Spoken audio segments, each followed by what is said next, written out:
Well, natural disasters don't wait for an invitation.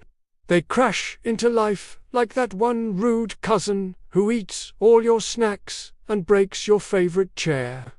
Hurricanes, earthquakes, wildfires, boom, no warning, no mercy. But here's the good news. You can be ready. Preparedness isn't paranoia, it's power. And it starts with one thing: your emergency kit. Think of it like your real-life survival cheat code. Flashlight, batteries, first aid, food, water, not energy drinks, not soda, real water. Your body loves that stuff. Pack canned food or granola bars. Peanut butter too, seriously. That stuff lasts forever and tastes amazing. And don't forget a weather radio. When everything else goes quiet, that little radio becomes your connection to the outside world. Storm, updates, evacuations, hope, but let's break it down. Step 1, grab a strong backpack. Not your kid's glitter unicorn bag. Something solid. Something that says, I can survive. Fill it with food, water, medical supplies. You'll thank yourself later. Speaking of first aid, why is it that when you actually need a band-aid, you can find one anywhere? A good first aid kit solves that.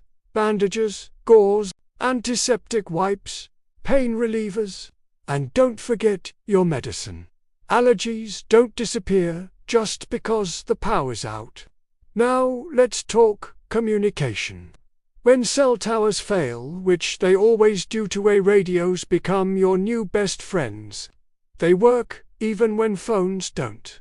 Add a portable charger to because nothing is worse than having a phone with 1% battery and no charger.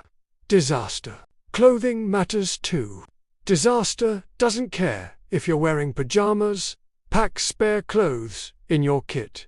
Warm socks, gloves, a waterproof jacket. Hypothermia is real and it is rude, and shelter don't get fancy. A simple tarp and some rope can save your life.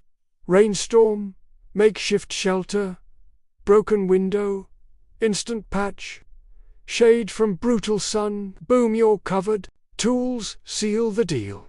You don't need a full toolbox. Just a few smart items, a multi-tool, duct tape, and flashlight. With those 3 things, you can pretty much fix the universe. Or at least survive it. At the end of the day, you don't prepare because you're scared. You prepare so you won't have to be. Confidence comes from readiness. And when chaos hits, you won't panic, you'll act. So gear up, get ready, because disasters don't wait. You shouldn't either.